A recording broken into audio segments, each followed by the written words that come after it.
Good day all. Thank you for joining our match preview for the third and final test of the Raise the Bat series between England and the West Indies. Today, as usual, we have our captain, Mr. Jason Holder, available to speak with you. However, today is going to be a short engagement. We're going to go only about 10 minutes, 12 minutes max in order to complete some of the pre-match engagements that we have to complete today.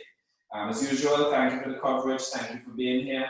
I think that everyone knows the regular protocol in regards to asking questions, and I'm going to ask that you guys begin showing those indications in the chat. We'll probably get through about 6 questions in that time. Tim Wigmore, please proceed.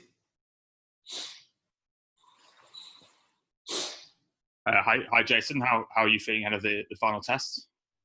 Hey, yeah, we're feeling pretty good. Yeah, the spirits in the dressing room are still very, very high. We still have a really good opportunity here to win this series, and you know everybody's upbeat for the occasion, and we know what's at stake. If I can just ask, as an away team, how difficult is it with 3 back-to-back test matches, and what are the challenges that poses, especially to your pace attack? Yeah, having the test matches, you know, in a short turnaround, such as it has been tough. Yeah, no doubt both teams will be feeling it. But look, we've got enough motivation to keep pushing. You know, we've got a chance to win this series. We've been playing some pretty decent cricket, so it's just a matter of just righting the wrongs that we had in the last game and just making sure that we hit the ground running and start this test match really well. Are you going to be looking at bringing in some changes or anything? Well, I just walked across the ground to get over here, and you know it's covered down, so I haven't really seen the pitch again today. And again, I like to see the pitch up until the last moment to really make a definitive decision in terms of selection. So we'll have to wait up till tomorrow. Sorry for not saying this before, guys, and sorry for cutting you there, Tim, but we're going to take one question per journalist and see how quickly we can get through a few questions, and if there's time left for repeaters, then we will proceed in that manner. But thanks, Tim, and my apologies for that. Terry Daraja, please proceed. Yes, good morning, Jason. It must be very pleasing, though, to see the competitiveness that we're showing, and the fact that we weren't that far away in the second test, and we still got a great chance of creating history in England. Yeah, it's been really good to see what the guys have been producing. Again, I'm really proud of the guys so far in this tournament. You know, we've done really well, and it's just a matter of just pushing it to the next level. We have done reasonably well as a test side in the last 2 to 3 years, and you know we're really slowly but surely getting our feet wet in terms of what this team can produce. And I have full confidence in this team, that this team can turn things around for West Indies cricket. So it's just a matter for us to stick together, you know, continue to learn and grasp as much information as we possibly could grasp in playing in different conditions around the world. Alan Gardner.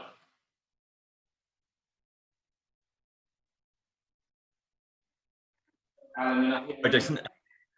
Yeah, unmuted now. There's been a bit of talk about the batting lineup, Jason, and whether Shai Hope is under a bit of pressure after a run of middling scores. Do you? What's your sort of message to him, and do you have other options within the squad that you might be considering looking at? Look, all our players have got my full backing. You know, they know how I personally feel. Yes, some of them haven't been getting the runs that they would like, but more or less it's just giving us full support. You know, 100% behind Shai. We all know what Shai can produce. You know, he's done it before at this level at Test cricket. He's arguably one of the best one-day batsmen in the world, and we know the caliber player he can be. You know, so I've got full confidence in Shai to get some runs. You know, he's gotten start so far in this series, so he's not far off from converting the start into something really special for us. So he's got my full support. Mark Gleason.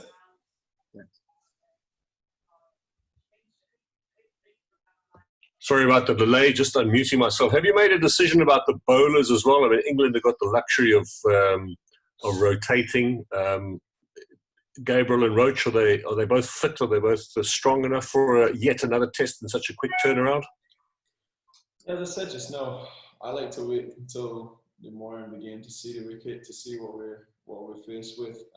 In terms of the workloads and the management of our players, everybody's pulled up really well. Again, we've been doing this for a number of years now. The nucleus of our playing 11 hasn't really changed significantly. These guys have backed up test matches before. Yes, the turnaround on this one has been a little shorter than normal, but these guys have done it before. So yeah, I'm not too worried about the workloads when it comes to these players. Romario Samuel. Hi, good morning, Jason. Is there any areas that you would like to improve on or tighten up heading into the last match? Yeah, definitely our fielding. I didn't think we fielded well in the last game. So that's definitely a cause for us to really lift it and put in a much better effort in the field.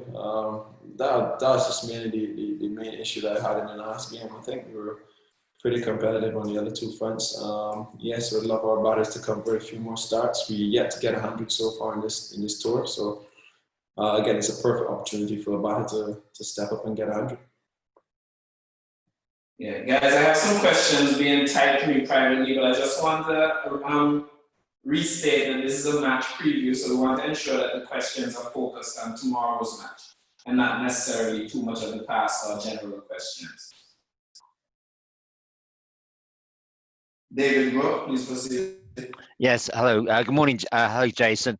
Can I just ask, I know you can't talk about selection until you've seen the pitch, but is it just the 15 that are under consideration, or do you see any circumstances when you might consider calling up a reserve player? Just the 15 that we've selected. Unless Thank somebody becomes injured at the last moment and we have to replace them. Right. Anna, please proceed.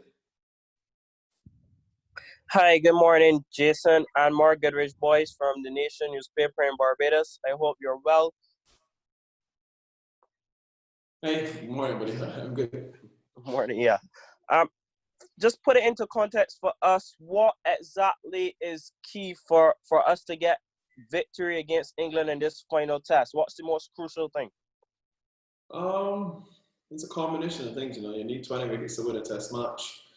And we need to get some solid, at least a solid first innings to set the game up well. I think once we get these two things happening, more or less, the game kind of goes in the direction you want it to go in. So we pay special attention, particularly to starting well and putting some runs on the board in our first innings. And our bowlers need to get 20 wickets. Thanks a lot, Jason, and all the best going forward. Thank you. Ridhan from Sportstar.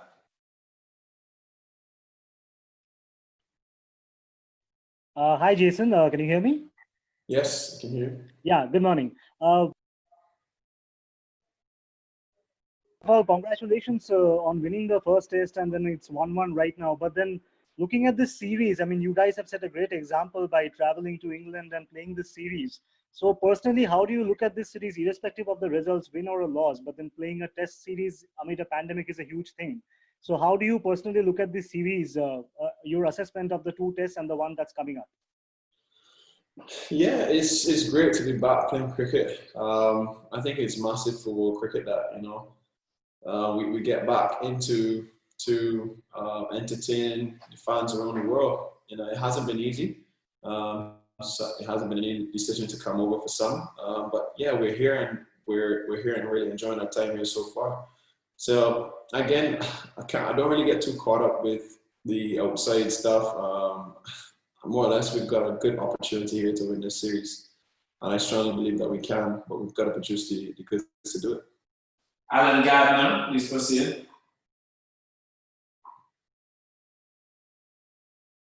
Thanks, Dario. Just on the possibility of Rahkeem Cornwall coming in, Jason, can you just outline what he would offer to your side and how he might balance things up if it is a sort of turning pitch?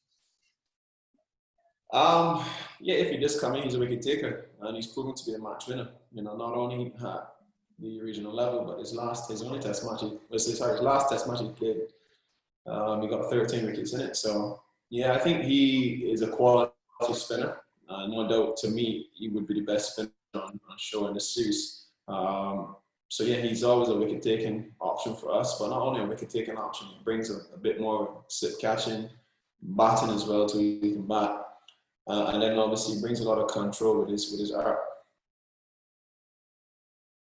All right, guys, and that will be all the time that we have today for questions. I'd like to thank you for joining us. Obviously, we had an engagement that was reduced in time, as I said, due to some other things that we have to get done prior to the start of the match tomorrow. So I'd like to just thank the skipper for joining us, and thank you guys for the coverage being offered. And we're looking forward to seeing you tomorrow, not only watching the match for the next 5 days, but also in our close of play press conferences. Thanks again, guys. Enjoy the rest of your day. Thank you. All right.